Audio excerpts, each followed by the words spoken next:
Okay, so this is my first time doing a video for beading for public consumption, and I get asked, so I'm gonna start with something super beginner level, but that actually is kind of fun to make and certainly impresses a lot of people, which is kind of fun because you can get to that impressive stage pretty quickly. Now, I think my how-to beaded flower videos might be a little bit different. We're gonna go sort of the Bob Ross school of art videos, which means I'm gonna show you what works for me. You can take it or leave it, you can adapt it, do whatever you want to. Remember, you're finding your way and your way you want to express things. Now we're gonna start with a basic spider mum, spider chrysanthemum. Can I say it right?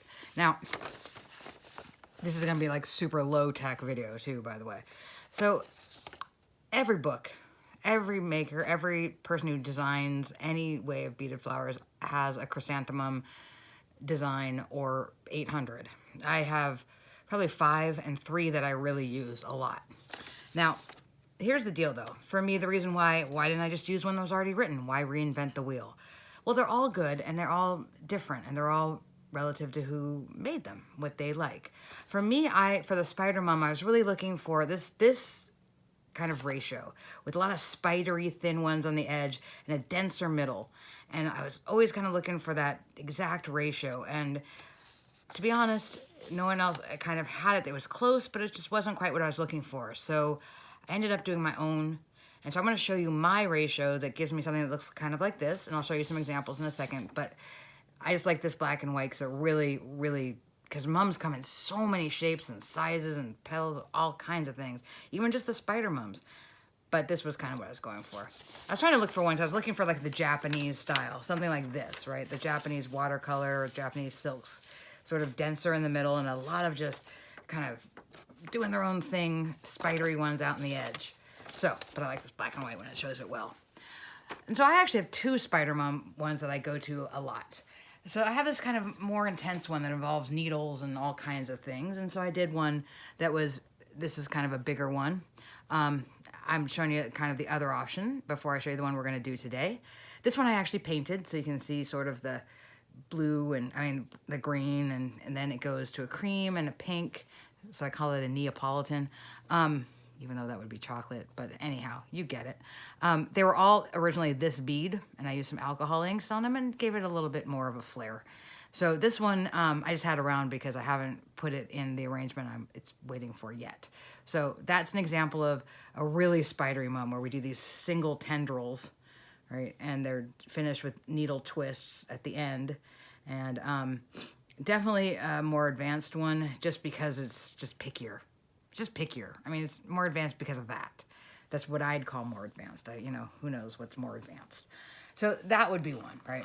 And then the other thing, there's football mums, and those are the wide petal mums. And so these were meant for short. So these are my standard, and these are actually fairly easy to do also, but they involve even more techniques than what I'm going to show you today. So this would be like your standard football mum. They used to be called with a wider, I call them wide petal mums. And so I like them fluffy. And again, I have a pattern for these. And a lot of people do. I just was looking for a certain ratio. Like I'm always looking for like, how are they going to build out? Like what is going to be like the height versus the width, and how thick are they going to be? How like dense, how much can I mess with them? I'm going to pull things out, push them around, So again, not reinventing the wheel, just finding the ratio that works for me. You find the ratio that works for you. I'm going to show you the easy spider mum that gets you one that looks like this and that people really like. And in fact, let me see. Oh, I have one more of my football mums. These were supposed to go in a short arrangement, so I chopped them off too short. I'm gonna have to figure that out later. So this one has a teal in it, and each of these are 5 or 6 different bead colors. You can really see the bead colors in this one, but even in this one, 1, 2, 3, 4, 5 bead colors. And I don't have enough hands to show you in this one. So I like to do a lot of shading, but you don't have to. I'm going to show you a spider mum pattern today that is sure to impress. And in fact, before I went and kind of sold in sort of more of a gallery situation, whatever, I did a couple of art shows. And the very first one at this kind of big art show that sold was an arrangement that was all this particular pattern that I'm about to show you. Now here's 3 of the pattern we're going to do today, finally. Which again, remember we're aiming for this guy right here. Looks like these. So there's 3 here. So the first big arrangement I ever sold was a huge arrangement of all these, and it was this nicer older lady who came by, and she had done it with her grandmother when she was young, so decades and decades ago. And so she just, I don't know, really brought her back to that time, which was awesome. So this is what we're gonna do today. We're gonna do this simple one. Now let me pick one. I love this combo, but I love this combo. It's a weird one. I like this sort of vintage colors that kind of look like faded botanical prints, but maybe it's better to show you this one actually, because it's a little brighter for the camera. I'm not sure. So again, what I was going for with these is I'm looking for this sort of ratio, this tighter middle, and then tendrils on the outside, and just the right amount so that you can pull them out and shape them and do all different kinds of things with them. Now this is an easy one. It takes a bunch of beads, especially for the outer row. And these are normally I do 4 colors each. Now I'm gonna do 4-color one today, but you can do 1 color. You could do more colors, I guess. I don't know why I'd want to, but I mean, you could. I mean, just because at some point it's diminishing returns, right? In terms of effort versus how it ends up looking. But this one, you can see this first petal here. This is my first unit or group we're gonna do. Then there's the second group we're gonna do here, and then third, and then fourth. And so 4 different colors, and they're very simple, so it's gonna be a fast video because it's a lot of repetition, but they do a lot of fun things. And then we'll talk about how to make the calyx and the leaves also. Now leaves, again, you choose your way. What's fun about these is just how much fun it is to shape them. You know, you can do all kinds of crazy little things with them, make them look all wispy on one side. I can't see what it looks like looking straight down right now. I sure hope it's focusing. I'm gonna bend that stem wire so they're still, so you can just pull them out and do all kinds of fun things with them. You can do them in, I've done them in matte transparents. These are obviously color lined with different outer, sometimes mostly, I think this one's mostly crystal outer. No, that's a topaz outer, I think, right there. But inside color lined, you know, so they get the glistening. I don't have any right now that are just matte transparent. I mean, the one I showed you, the other Spider Mom one, was a matte transparent. But these work with anything. I mean, you can do anything. You can do any kind of color combos. Now, so today this is what we're going for. We're gonna make this guy here. And again, they're not hard, but they're kind of fun to look at, and people seem to be pretty impressed with them, which is kind of cool, because they're not hard to make. So you can do them right away and have a really cool arrangement. And you can put a bunch of them together. You can put more leaves. You can add other kinds of flowers in them. You know, they look good together. So we're gonna do it with 4 different colors. But again, if you want to do just 1 color, just to get used to it, go right ahead. So one of my favorite sort of color, so I'm always looking for colors that sort of make a nice gradation, right? Like we can see that in how they're working, just looking for colors that go well together. You want them to be sometimes enough different so that you see it, but almost a subtle difference. This one, you know, I mean, you definitely see it, but you can also see how they match, right? Even though this outer one, if you look at it separately, is kind of like a weird brown color. It's one of my favorite beads. It's such a weird bead. Whenever I order it from my local bead store, and she's so awesome, she just, you know, gives me everything wholesale, and it's great. So I have to order a lot at a time just to make it work, you know. So anyhow, she always laughs at this one because she's like, that's such a weird bead color. I have to bring it in and show her in the flowers, but when she sees it in the bag, she's just like not impressed with it. I just think it's cool though. It's like a rainbow finish, kind of brownish color. Anyhow, the rest are inside are kind of just a mauve color, variations on that. So I really love this combo. Now, anyhow, so these were actually, well, not that one, but the other 2 were kind of rejects from another arrangement. That sounds horrible. They're not really rejects. I love them all. So today we're going to do a 3, one with one of my favorite kind of particular sets, I guess, color sets. I don't know what to call them. I gotta warn you, I kind of taught myself most of this stuff, so I don't really know the words. Like, my patterns look like this, you know, they're just, well, I'm not a pro, but I am a teacher in my other life, not of this, so I think I'm a relatively good explainer. So we're going to start with these today. I like these.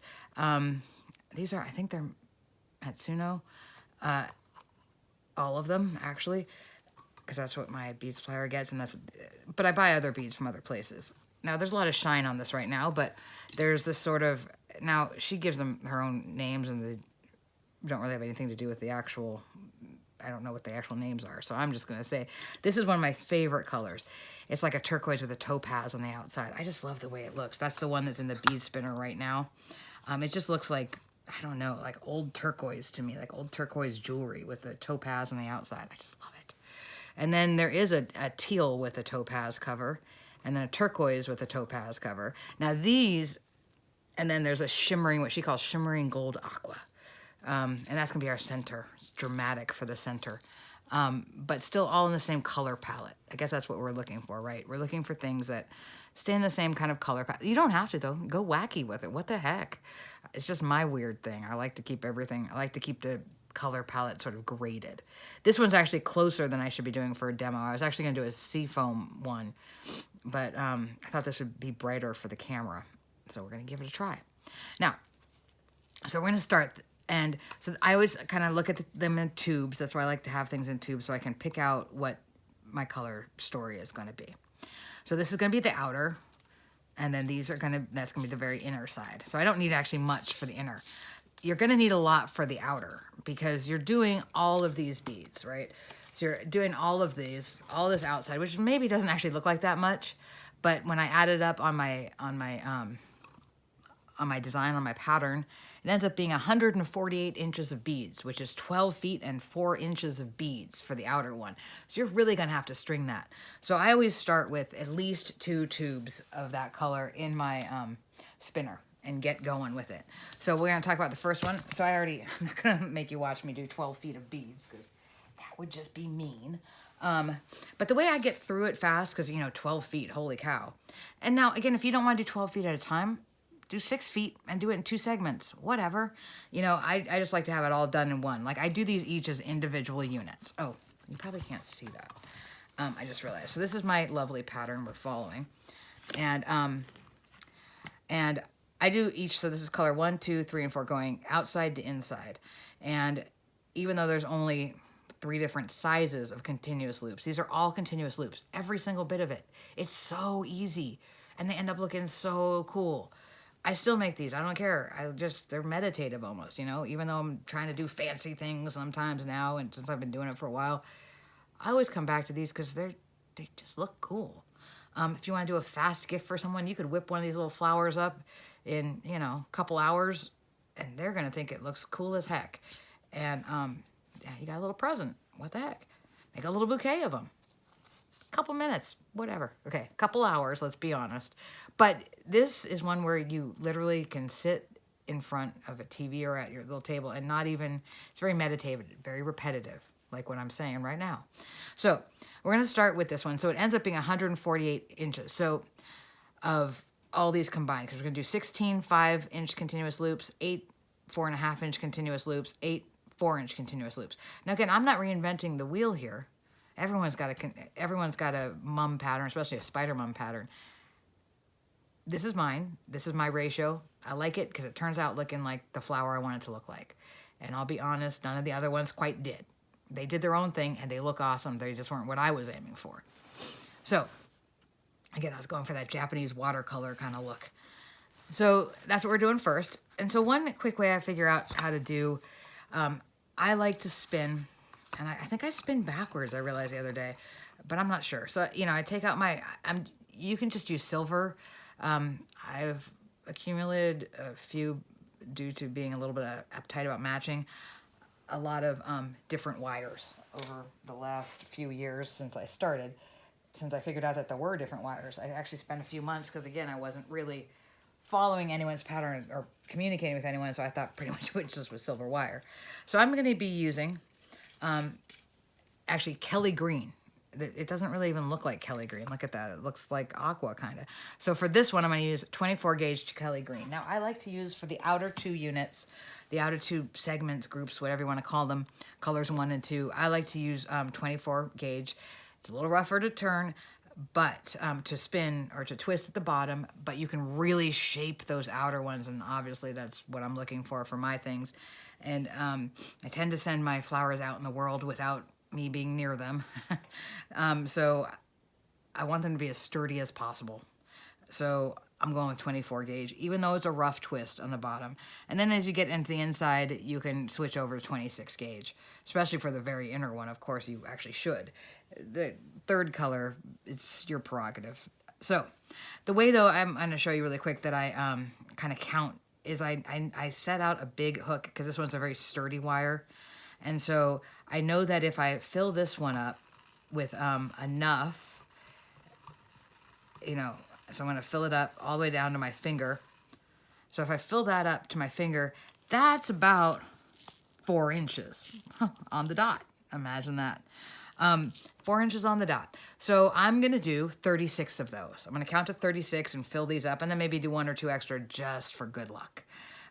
Just in case things go over. Because for 36 of these would be 148 inches, about what I'm looking for. So that's what I'm going to do, 4 of those. And so I did. I loaded it up, and it's 12 feet long. It's a lot of beads. And it's a lot of beads. But again, that's how I count, and I know where I'm at. So I'm going to do like 36, 38 full scoops of them. You know, and if you only get half because a bead gets stuck on the end because it's like, you know, a reject bead and you have to pull it, you know, you just round up or round down, whatever. But you're aiming for about 36, 38 4-inch scoops. And so it takes a little bit. But the good news is for colors 2, 3, and 4, it doesn't take as long. So I'm going to show you real fast. Now, these are just, it's all continuous loops. So you can keep a little ruler next to you. You can also do it by bead count, because if you do want to do it in front of the like TV or whatever, and you don't want to have a ruler on your lap or on your coffee table, you can do it by bead count. And that will depend on the bead. So you might want to do a 5-inch thing, but then counting out 5 inches of beads is kind of a pain in the neck. So we're going to chop it off at 5 inches. And we want these to be sturdy. So I tend to do maybe 4 twists on the bottom. And now, this is going to be the longest one, which means this is going to be my tail end, which means this is going to be the one that I end up wrapping at the very bottom. So I want to give myself a lot of extra wrapping. So I'm going to give maybe, you know, I don't know, let's measure how much that is. That's about 7.5, 7 inches on the end here. And that again is because once I get these segments, once I'm assembling, this piece is going to be the very last thing that wraps around the stem wire. And so I want to have a lot of wrapping, because these things require, there's a lot of heavy beads. So we take this, and then we're just going to make our continuous loop. And you want it to be tight, because you don't want your beads to show you know, gaps when they do that. So the way I do it is always hold my thumb, push it up inside here, and then twist this top, and I'm pushing my thumb in there. Again, you can see how it's like pulling down onto my thumb there. You can see how much it's pushing. Don't be scared of my hands. I'm actually younger than my hands look. I have kind of messed up hands. Had them since childhood, and so I'm used to them.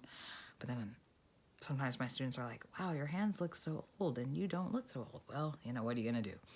So I do about 4 180-degree twists, because I want a big base on this. I don't want it huge, but about that much, right? Again, this is not your professional video, so if you can see it, I hope so. But basically, it's about 1/8 of an inch of twisting, right? So 3 or 4 good twists. And then I'm going to bring it together, and I like them to be really close together and to have just one bead at top. And in fact, when we do it by bead count, I always do odd bead counts so that you can have one bead right at the top.